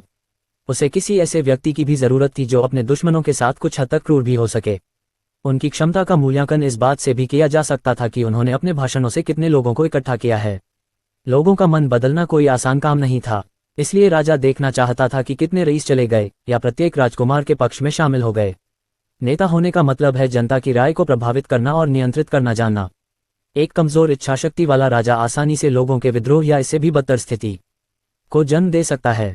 हमेशा ऐसे रईस होते थे जो हमेशा के लिए एक परिवार के शासन के विचार का गुप्त रूप से विरोध करते थे। एक कमजोर इच्छाशक्ति वाला राजा इन लोगों को राजघरानों के खिलाफ जनता को लामबंद करने का मौका देता था। राजा को यह भी सुनिश्चित करना था कि भावी राजा का लालची या अदूरदर्शी न हो। उसे निश्चित रूप से ऐसे राजकुमार की जरूरत नहीं थी जो लालच के कारण अपने साम्राज्य को बेच दे या जो क्रोध के सामने कायरता से भाग जाए। उसे ऐसे राजकुमार की जरूरत थी जो साम्राज्य के लिए मर जाए, भले ही दुश्मन ने साम्राज्य पर सफलतापूर्वक आक्रमण किया हो। दरअसल इन 2 दिनों के भीतर राजा अपने सभी बेटों का मूल्यांकन करेगा और सबसे अच्छा उम्मीदवार चुना जाएगा और तीसरे दिन कैरोना के नए शासक की घोषणा की जाएगी। भले ही पिछले राजाओं और वर्तमान राजा के दिल में कैरोना था, सांता जानता था कि वर्तमान उम्मीदवारों में से कोई भी इस काम के लिए उपयुक्त नहीं है। वे सभी घमंडी, लालची और स्वार्थी थे। हालांकि ट्रायल और वोटिंग सभी एक निष्पक्ष सौदे की तरह लग रहे थे, लेकिन वास्तव में यह अभी भी बहुत खून खराबे और हिंसा से भरा हुआ था। इन राजकुमारों द्वारा रईसों को वोट देने के लिए रिश्वत दी गई या धमकाया गया। ज्यादातर रईस परिवार सभी राजकुमारों के लिए वोट करते थे, बस सुरक्षित रहने के लिए। पिता पहले राजकुमार को वोट देगा, उसका एक बेटा दूसरे राजकुमार को वोट देगा और इसी तरह। जिनकी केवल बेटियां हैं वे केवल प्रार्थना कर सकते हैं और कामना कर सकते हैं कि वे भी यही चुनाव करें। वरना क्या होगा अगर उनके द्वारा चुना गया राजकुमार नहीं जीतता, तो क्या उनके पूरे परिवार को हमेशा के लिए परिणाम भुगतने नहीं पड़ेंगे। सांता वोट नहीं देना चाहता था क्योंकि उसके पिता और भाई पहले ही सभी राजकुमारों को कवर कर चुके थे, इसलिए वह अभी के लिए ठीक था। लेकिन किसी कारण से ये राजकुमार उसे जाने नहीं दे रहे थे। अब 1 महीने से अधिक समय से वे उसे और अन्य रईसों को यहाँ वहाँ परेशान कर रहे थे ताकि उनमें से किसी एक को अपना समर्थन दिखा सकें। अगर सांता को वाकई कोई ऐसा व्यक्ति दिखाई देता जो सक्षम है, तो वह निश्चित रूप से उन्हें वोट देगा। लेकिन ये बहुत बुरा था कि राजकुमारों में से किसी ने भी अपने पिता की तरह नहीं सोचा था। इन बेवकूफ राजकुमारों ने कोरोना के कारण अपने स्टोर और व्यवसायों के लिए परेशानी खड़ी करने के लिए लोगों को काम पर रखना शुरू कर दिया। पिछले 2 हफ्तों में उनकी 3 दुकानों में आग लग गई थी, जबकि कुछ दुकानों में या तो चोरी हो गई थी या उनके कर्मचारियों को रोजाना परेशान किया जाता था। चूंकि उनकी दुकानें बाहर से पत्थर की बनी हुई थी, इसलिए इन लोगों ने गार्डों को खदेड़ दिया और दुकान के अंदर सामान, लकड़ी के ढांचे और अन्य सामान जला दिए। सौभाग्य से उनका 95% सामान उनकी एस्टेट में रखा हुआ था। वह प्रत्येक स्टोर को केवल उतना ही सामान देते थे जो 1 सप्ताह से ज्यादा न चल सके। ऐसा चोरी और अन्य छोटी मोटी समस्याओं को रोकने के लिए किया जाता था। अगर लोग घुस भी जाते तो वे उनसे ज्यादा कुछ नहीं चुरा पाते, और हर कारोबारी दिन के अंत में कमाए गए पैसे को रिकॉर्ड करके उनकी एस्टेट में वापस लाया जाता था। उनके 12 मुख्य सहायकों में से प्रत्येक का उनकी एस्टेट में एक कार्यालय था और वे उनकी सभी दुकानों के मुख्य लेखाकार थे। सांता के पास कैरोना के चारों ओर 9 से ज्यादा एस्टेट थे। उसने सुनिश्चित किया कि कर्मचारी भुगतान पाने के लिए एस्टेट में आएं और इसी तरह कैरोना की सड़कें दिन के समय भी सुरक्षित नहीं थीं। जब सांता ने बहुत पहले व्यवसाय शुरू किया था तो उसके सारे पैसे और सामान दिन दहाड़े लूट लिए गए थे। अगर उसकी मां ने उसे फिर से शुरू करने के लिए चुपके से पैसे उधार नहीं दिए होते तो सांता को यकीन था कि वह अभी भी खोए हुए सारे पैसों के लिए रो रहा होता। उसकी मां ने वास्तव में अपने पिता की संपत्ति से पैसे चुराकर उसे देने की हिम्मत की थी। उसने आखिरकार अपने पिता को बताए बिना ही पूरा कर्ज चुका दिया। माँ वास्तव में एक आशीर्वाद होती हैं। उस अनुभव ने उसे सिखाया कि सिर्फ इसलिए कि सूरज चमक रहा था इसका मतलब यह नहीं है कि पूरे दिन बारिश नहीं हो सकती। तब से वह और अधिक सतर्क और चौकस हो गया। हो सकता है कि इन राजकुमारों ने सोचा हो कि उन्होंने उसके व्यवसाय को पनडुब्बी बना दिया है, लेकिन वे बहुत गलत थे। एक छोटी सी आग, डकैती या व्यवसाय में गड़बड़ी उसे कैसे नुकसान पहुंचा सकती है। कृपया, वह एक सच्चा व्यवसायी था। उसने पाइनो महाद्वीप के अन्य साम्राज्यों के साथ यात्रा की और व्यापार किया था। उसके पास पूरे महाद्वीप में कई दुकानें भी थीं। कैरोना ने उसे अपनी संपत्ति का केवल 20% दिया था, इसलिए उसे यकीन था कि वह अभी भी कुछ हद तक अमीर होगा। हालांकि इन गड़बड़ियों ने अभी भी उसके नकदी प्रवाह को प्रभावित किया, लेकिन वह जानता था कि ये केवल अस्थायी होंगे। एक बार जब कोई राजा चुना जाता है और उसे ताज पहनाया जाता है तो ये सभी बचकानी हरकतें बंद हो जाती हैं। लेकिन हाल ही में ये राजकुमार वास्तव में उसके साथ हाथ से निकल रहे हैं। कैरोना छोड़ने से पहले उसे इन सभी मुद्दों से निपटना था। यही कारण था कि इस बार वह लैंडन या अपने अन्य ग्राहकों से मिलने नहीं गया। वह अपने अधीनस्थों को ही अपनी जगह पर समुद्र में भेज सकता था। ट्रायल शुरू होने में केवल 5 दिन बचे थे। हालांकि वह भाग नहीं ले रहा था, लेकिन जितनी जल्दी यह खत्म हो जाए उतना ही कैरोना में सभी के लिए बेहतर होगा। इस बार नुकसान कितना बुरा हुआ? सांता ने पूछा। युवा मास्टर, उन्होंने कुछ गिरोह के सदस्यों को परेशानी पैदा करने और हमारे कर्मचारियों को पीटने के लिए भेजा था। उनके सबसे भरोसेमंद सहायक, वेन ने घबराए हुए स्वर में उत्तर दिया। क्या आपने घायल लोगों को अपोथेकरी के पास भेजा है? मैंने भेजा था युवा मास्टर, लेकिन कुछ अन्य समस्याएं भी हो सकती हैं। बताइए, वास्तव में क्या हुआ? युवा मास्टर, वो 3 युवक ये कहते हुए आए कि वे देखना चाहते हैं कि हमारे पास क्या उत्पाद हैं। फिर एक ने कुछ खरीदा और उसे खा लिया। बाद में वह खांसने लगा और ऐसा व्यवहार करने लगा जैसे कि वह मर रहा हो। बहुत से लोग उसके चारों ओर जमा हो गए जबकि वे उसे उठाने की कोशिश कर रहे थे। फिर अचानक जुबा गिरोह के लोग आए और कहा कि हम लोगों को जहरीले उत्पाद बेच रहे हैं। वहां से उन्होंने हमारे कर्मचारियों को पीटना शुरू कर दिया। अब लोगों को लगता है कि हम जहरीले उत्पाद बेच रहे हैं। हमारी प्रतिष्ठा अब लगभग बर्बाद हो चुकी है। वो युवा मास्टर, हमें इस मुद्दे को तुरंत हल करने की जरूरत है, वेन ने कहा। सांता ने अति नाटकीय वेन को देखा और हंसी रोक नहीं सका। युवा मास्टर, यह मजाक नहीं है, हम क्या करें? उद्धरण चिन्ह। युवा मास्टर एक बार गंभीर क्यों नहीं हो सकते? वेन ने असहाय भाव से सांता को देखते हुए सोचा। हा, वेन शांत हो जाओ, सांता ने अपनी हंसी को रोकने की कोशिश करते हुए कहा। वेन की बेचैनी देखकर उसे हमेशा हंसी आती थी। वेन हमेशा सांता की किसी भी बड़ी या छोटी समस्या पर घबरा जाता था। कभी कभी वेन इन समस्याओं के कारण अपनी नींद भी खो देता था। सांता को उन चीजों के बारे में चिंता करना पसंद नहीं था जिन्हें वह बदल नहीं सकता था या जो पहले ही हो चुकी थीं। उसे बस आगे बढ़ने की परवाह थी। सांता एक ऐसा व्यक्ति था जो हमेशा अपने दुश्मनों से एक कदम आगे रहता था। वेन, तुम मुझे कब से जानते हो? क्या तुम्हें लगता है कि ये छोटी छोटी बातें मुझे प्रभावित करेंगी? उद्धरण चिन्ह। लेकिन उद्धरण चिन्ह। वेन रुका और उसकी आंखें तुरंत चमक उठीं। युवा मास्टर, क्या आपके पास कोई योजना है? उद्धरण चिन्ह। तुम क्या सोचते हो? रॉयल बान पैलेस, अर्काडिना। एलिक बान ने अपने मंत्रियों को देखा और उनसे वास्तव में निराश हुआ। वह जानता था कि ऐसा करने के लिए उसके दूसरे और तीसरे बेटों ने उन्हें रिश्वत दी थी, लेकिन वे उसके आदेशों की अवहेलना करने की हिम्मत कैसे कर सकते थे? वह खुद एक षड्यंत्रकारी और चालाक व्यक्ति था, इसलिए वह अपने उन 2 बेटों में चालाकी को आसानी से पहचान सकता था। उसके दिमाग में उसका एकमात्र अच्छा बेटा एली था। चाहे कॉनर और जेम्स ने उसके लिए कितनी भी परेशानियां क्यों न खड़ी की हो, एली ने कभी उनका जवाब नहीं दिया। एली हमेशा शांत, दयालु और एलेक्स की नज़र में मासूम दिखता था। लेकिन जो एलेक्स नहीं जानता था वह ये था कि उसका कथित मासूम बेटा अपनी भावनाओं और अपनी योजनाओं को छिपाने में बहुत अच्छा था। एली निस्संदेह अपने भाइयों में सबसे बुरा था। एली एक महिला सफेद कमल का पुरुष संस्करण था। एलेक्स को यह भी यकीन था कि चूंकि एली पहले से ही राजकुमार था, इसलिए उसे बिना किसी उद्देश्य के परेशानी की तलाश में नहीं जाना पड़ेगा। इसलिए उसने अपने अन्य 2 बेटों की तुलना में एली पर अधिक भरोसा किया। अंदर से एलेक्स वास्तव में खुश था कि उसके छोटे बेटों ने अपने भाई की हत्या करने की कोशिश करने के बजाय उसके अधिकार को खुले तौर पर चुनौती दी थी। वे अभी भी उसके बेटे थे, इसलिए वह चाहता था कि वे सद्भाव से रहें। उसे विश्वास था कि उसके बच्चों में से कोई भी उसके दिनों जितना साहसी नहीं होगा। उसे यकीन था कि उनमें से कोई भी कभी भी दूसरे की हत्या करने की कोशिश नहीं करेगा। क्या उसे अपने परिवार के साथ किए गए काम पर पछतावा था? बिल्कुल नहीं। पहले राजकुमार के रूप में अर्काडिना के राजकुमार बनने का अधिकार उसे दिया गया था, लेकिन उसके पिता ने यह पद उसके छोटे भाई ओडिन को दे दिया। वह इसे कैसे स्वीकार कर सकता था? वह ओडिन को तब से ही तुच्छ समझता था जब वे छोटे थे। ओडिन इतना बुद्धिमान क्यों था? क्या उसके पूर्वजों के देवता वास्तव में उसके इतने खिलाफ थे? ओडिन ने शिक्षा और शूरवीरता दोनों में उत्कृष्टता हासिल की। इससे भी बदतर यह कि सभी लोग उसे पागलों की तरह प्यार करते थे। एलेक्स को लगता था कि ओडिन एक मूर्ख है। ओडिन अक्सर बाजार में घूमता रहता था और उन घिनौने किसानों की मदद करता था। कभी कभी ओडिन चिकित्सकों के महलों में भी जाता था और आम लोगों के घावों का इलाज करता था। बहुत घिनौना। एक राजकुमार एक तुच्छ कुत्ते के घाव को कैसे छू सकता है? वह राजकुमार बनने के लिए कैसे योग्य था? एलेक्स जानता था कि अब तक भी उसके लोग उससे डरते थे और उसे कभी भी शासक के रूप में स्वीकार नहीं करते थे। आज तक भी उसके भाई ने उनका दिल जीत लिया था। उसके भाई की याद क्यों नहीं मिट सकती थी? अगर वह इतना होशियार था तो वह इतनी आसानी से कैसे मर गया? एलेक्स को किसी बात का बिल्कुल भी अफसोस नहीं था।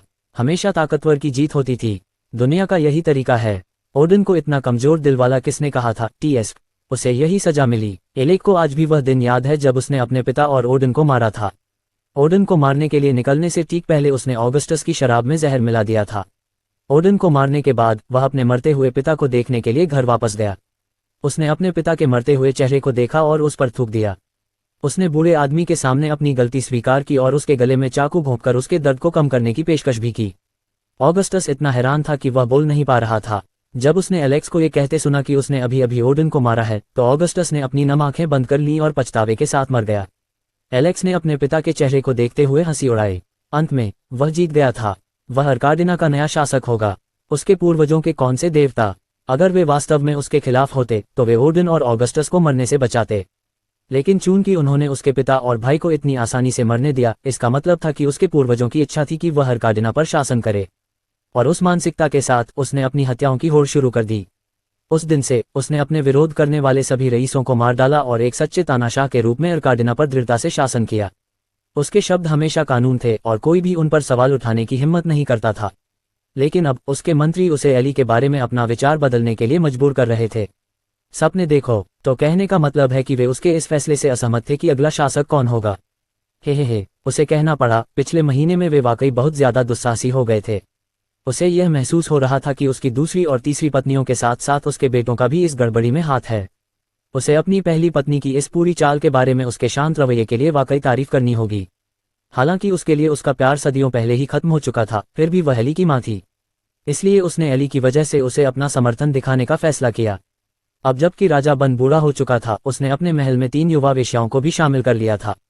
इस युग में वेश्यावृत्ति की अनुमति थी क्योंकि ऐसा माना जाता था कि इससे बलात्कार, गुदामैथुन और हस्तमैथुन जैसी बड़ी बुराइयों को रोकने में मदद मिलती थी।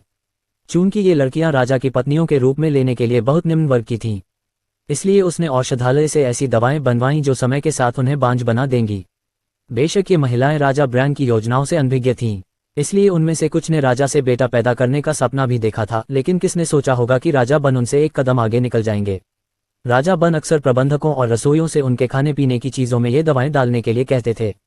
वह सर्वशक्तिमान राजा बन एक वेश्या से बच्चा कैसे पैदा कर सकता था? तसिक, ये लैंडन की मां के साथ हुई घटना से भी बड़ी शर्मिंदगी होगी। अपनी जवान और आकर्षक शक्लों के कारण राजा बान अपनी पहली और दूसरी पत्नियों की शक्ल सूरत से घृणा करता था। जहां तक तीसरी पत्नी की बात है, वह अभी भी बहुत पतली और बहुत सेक्सी थी। इसलिए वह अकेली थी जो राजा बान के साथ संभोग का आनंद लेती थी। अपने बच्चों को जन्म देने के बाद उसकी पहली और दूसरी पत्नियों ने अपना सपाट पेट और पतला शरीर खो दिया था। वे बड़ी हो गई थीं और उनके नितंबों पर बहुत अधिक वजन बढ़ गया था। वे पतली और दुबली महिलाएं कहाँ थीं जिनसे उसने शादी की थी? दरअसल उसकी पत्नियां मोटी नहीं थीं, वे सिर्फ सुडौल थीं। लेकिन इस युग में पतला होना प्रचलन में था और सुडौल भारी महिलाओं को अनाकर्षक माना जाता था। जब उसने अपनी पत्नियों से दुबली वेश्याओं की तुलना की तो उसे आश्चर्य होने लगा कि उसने उनमें क्या देखा। एक महिला का स्थान उसके पति के रसोई घर और शयन कक्ष में था। उसकी पत्नियां होने के नाते, चूंकि उन्होंने अपने जीवन में कभी काम नहीं किया, इसलिए उन्हें रखने का क्या मतलब था अगर वे उसकी नज़र में घृणित हो गईं। पुई, वह उनसे बात करना भी बर्दाश्त नहीं कर सकता था, इसीलिए उसने उन्हें अपने से बहुत दूर आंगन दे दिया था। वह उन मोटे सुअरों के साथ सोने के बजाय फिर कभी प्यार नहीं करना चाहता। बहुत घिनौना। मेरे राजा, मुझे सच में लगता है कि राजकुमार कौन सिंहासन के लिए सबसे अच्छा विकल्प है। उनके मंत्रियों में से एक ने कहा। वह सही कह रहे हैं महाराज, प्रिंस कॉर्नर एक बेहतरीन विकल्प हैं। बकवास, हर कोई जानता है कि प्रिंस जेम्स राजत्व के लिए सबसे बेहतरीन विकल्प हैं। ये सही है, वह भले ही युवा हों लेकिन उन्होंने खुद को बार बार साबित किया है। बैकस्लैश ! नहीं, ये प्रिंस कौन है? Backslash! Prince James! Backslash! Alec अपनी कुर्सी पर बैठे रहे और उन्होंने अपने सभी मंत्रियों के सिर पर उछलकर तमाचा मारने की इच्छा जताई। खुद को बार बार साबित किया। ऐसा क्यों हुआ कि उन्होंने अपने अन्य बेटों के इन चमत्कारों को कभी नहीं देखा? तो कोई भी मेरे बेटे अली का समर्थन नहीं कर रहा है। बैकस्लैश! राजा बान ने ठंडे स्वर में पूछा, अपने मंत्रियों की ओर देखते हुए जिनके चेहरे जमीन की ओर थे। महाराज, ऐसा नहीं है कि हम राजकुमार अली का समर्थन नहीं करना चाहते, बल्कि लोग किसी दूसरे राजकुमार को युवराज के रूप में देखना चाहते हैं। बैकस्लैश! ये सही है महामहिम। दूसरे दिन ब्लैक मार्केट में हजारों लोग जमा हुए थे जो चाहते थे कि राजकुमार अली को युवराज के पद से हटाया जाए। महामहिम, राजकुमार जेम्स खास तौर पर लोगों की बहुत परवाह करते हैं। उन्होंने उन्हें भोजन और पैसे दिए ताकि वे अपना ख्याल रख सकें। महामहिम, राजकुमार कॉर्नर ने राजधानी के आसपास के अस्पतालों और गरीबों का भी दौरा किया। मुझे लगता है कि उन्हें एक मौका देना अच्छा होगा। बैकस्लैश! धमाका! एलेक ने अपनी कुर्सी की बांह पर जोर से हाथ मारा। तो आप सब मुझे बता रहे हैं कि मैं, राजा एलेक बान, जिस राजकुमार को चुनता हूं, वह शासन करने के लिए काफी अच्छा नहीं है। एलेक ने हड्डियों को कंपा देने वाले लहजे में कहा। अपने क्रोधित राजा को देखकर मंत्री डर से कांप उठे। चाहे आप सब कुछ भी कहें, मेरी पसंद हमेशा राजकुमार अली ही रहेगा। इसलिए मेरा सुझाव है कि आप सब इस बात पर अच्छी तरह से विचार करें। हे, जो कोई भी इससे सहमत नहीं है वह अपना जीवन मुझे सौंप सकता है। बैकस्लैश! सभी लोग डर के मारे सिर झुकाते हुए जल्दी से कांपने लगे। जब उनका राजा गुस्से में होता था तो वह वाकई डरावना लगता था। एलेक्स ने अपने मंत्रियों की ओर देखा और उपहास किया। कायरों का एक झुंड। डर ही एकमात्र तरीका था और हमेशा से ही था जिससे वह उन्हें नियंत्रित कर सकता था। अब आने वाले कामों के बारे में बात करते हैं। आप सभी काम को कैसे बांटने की योजना बना रहे हैं? बैकस्लैश! मेरे स्वामी, अब तक हमने सीमा के आसपास के 5 शहरों को खो दिया है। इसलिए हम प्रस्ताव करते हैं कि चूंकि 3 राजकुमार हैं, इसलिए प्रत्येक राजकुमार को प्रत्येक शहर में जाने दें और उन्हें वापस लेने का प्रयास करें। एक बहादुर मंत्री ने तुरंत उत्तर दिया। हाँ मेरे स्वामी, जहां तक अन्य 2 शहरों का सवाल है, हमने पहले ही पश्चिम के सिटी लॉर्ड शैनन और दक्षिण के सिटी लॉर्ड बैरन को उनके मिशन के बारे में बताते हुए पत्र भेज दिए हैं। एक और मंत्री ने जोड़ा। वास्तव में मंत्रियों ने ऐसा इसलिए किया ताकि अगर दूसरे राजकुमारों में से कोई एक युद्ध में अच्छा प्रदर्शन करता है तो उनका राजा प्रभावित होगा और स्वेच्छा से अली को युवराज के रूप में बदल देगा। यह उनकी योजना भी थी। अच्छा, प्रत्येक राजकुमार और 2 नगर शासकों को शहरों की सुरक्षा के लिए मुख्य नेता बनने दें। लेकिन यह अभी भी पर्याप्त नहीं होगा। 4 अन्य नगर शासकों और उनकी सेनाओं को प्रत्येक नेता को शहरों को वापस लेने में सहायता करने दें। लेकिन मैं स्पष्ट कर दूं, यदि वे हमारे क्षेत्रों को वापस लेने में सफल नहीं हो सकते हैं तो उन्हें बस वहीं मर जाना चाहिए और कभी वापस नहीं आना चाहिए। मैं अपने साम्राज्य में बेकार लोगों को रहने और पनपने की अनुमति नहीं दूंगा। बेमार में उस अप्रिय युद्ध के 3 दिन बाद सैनिकों ने अब अपने सैन्य पाठों को अधिक गंभीरता से लेना शुरू कर दिया। वे तोपों से होने वाले सभी दुष्प्रभावों और चोटों को और अधिक समझना चाहते थे अगर उन पर एक दिन इस तरह के हथियारों से हमला किया गया। उन्होंने अपनी प्राथमिक चिकित्सा कक्षाओं को भी अधिक गंभीरता से लेना शुरू कर दिया। जब उन्हें अपने दुश्मनों की भयानक दृष्टि याद आई तो वे थोड़ा कांप उठे। पछताने से बेहतर है कि तैयार रहें। उस लड़ाई के बाद सैनिकों ने सारी तलवारें और कवच एक साथ इकट्ठा करके निर्माण कंपनी को भेज दिए थे। हथियारों को पिघलाकर किसी भी तरह इस्तेमाल किया जाना था। लैंडन ने सोचा कि युद्ध के सभी सबूतों को एक बार में पूरी तरह से नष्ट कर देना बेहतर था।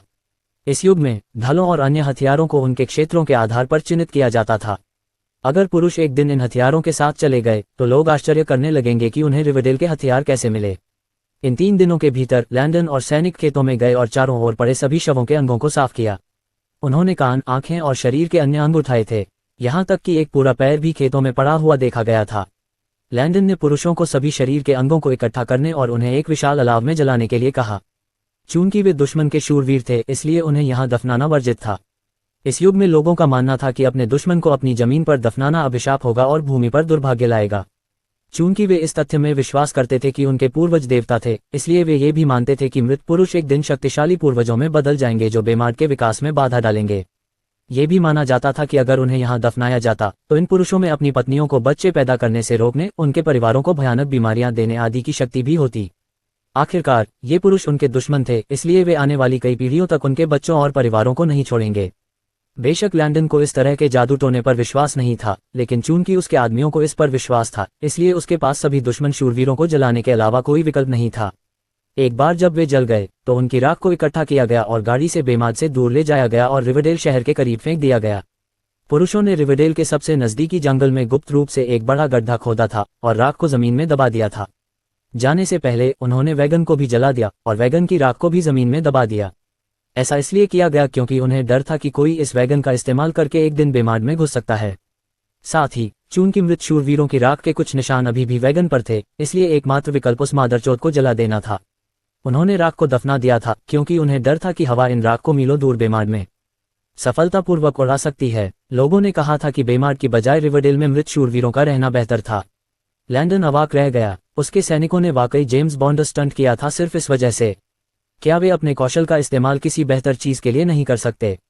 मजेदार बात यह थी कि जब वे वापस आए तो वे खुद पर बहुत गर्वित दिखे और यहाँ तक कि उन्होंने ये भी कहा कि मिशन पूरा हो गया।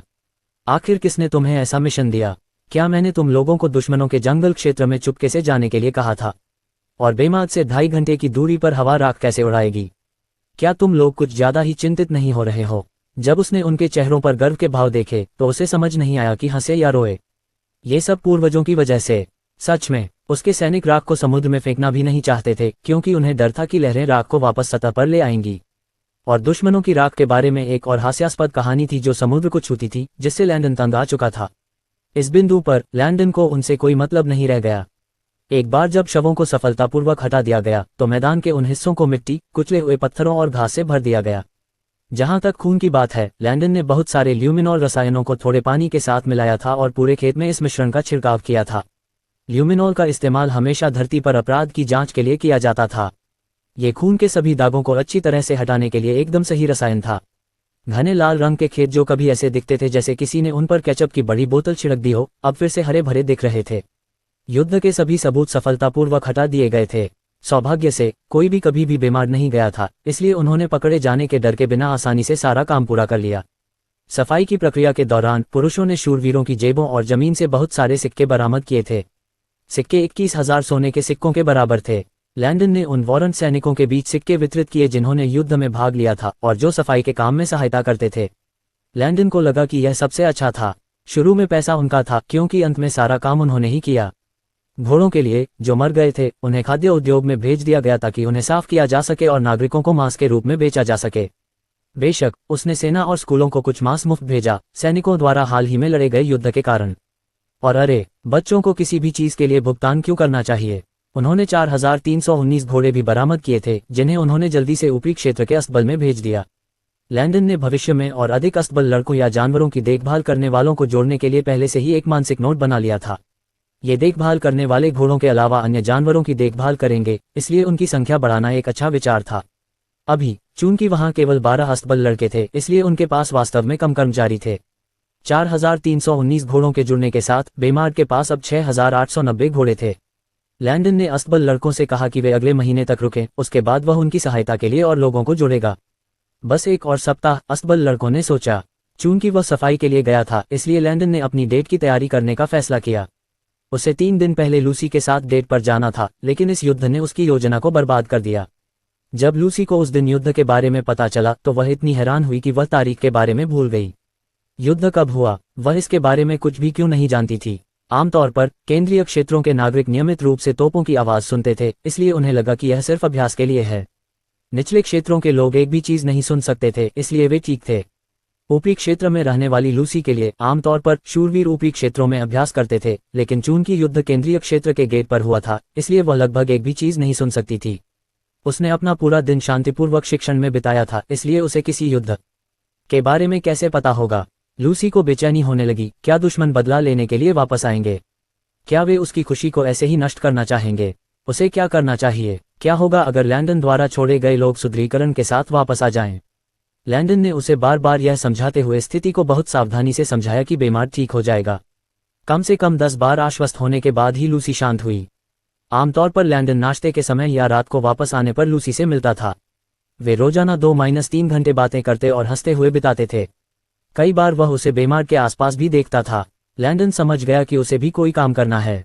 कभी कभी जब वह खाली होता तो वह व्याख्यानों में व्यस्त रहती।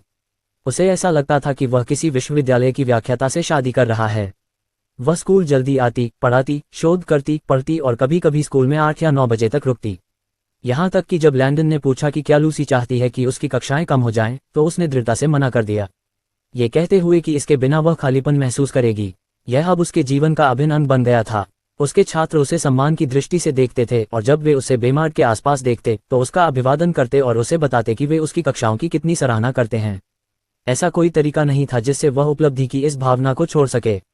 इसके अलावा ऐसा नहीं है कि शिक्षक पूरे साल पढ़ाते हैं। स्कूल की छुट्टियां आने वाली थी, इसलिए लूसी जानती थी कि उस दौरान वह कुछ हद तक खाली होगी। चूंकि रात के 8:30 बज चुके थे, लैंडन को यकीन था कि लूसी ने अपना व्याख्यान पूरा कर लिया है।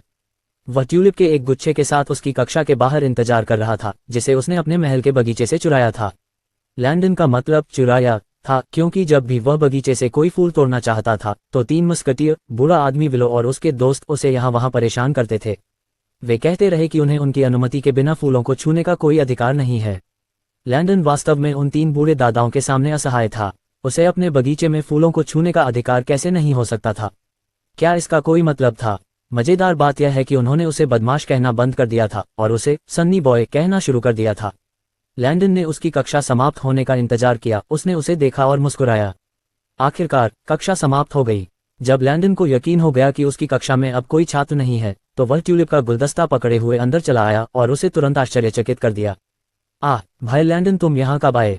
क्या इससे कोई फर्क पड़ता है? उसने फूल उसे देते हुए जवाब दिया। ये बहुत प्यारे हैं। तुम्हें कैसे पता चला कि ये मेरे पसंदीदा हैं? जानना मेरा कर्तव्य है, बीवी, लैंडन ने उसे प्यार से मुस्कुराते हुए कहा। हमेशा की तरह उसका चेहरा फिर से टमाटर की तरह लाल हो गया। युवा प्यार, चलो, मेरे पास तुम्हारे लिए एक सरप्राइज है। आप सभी को सुनने के लिए धन्यवाद।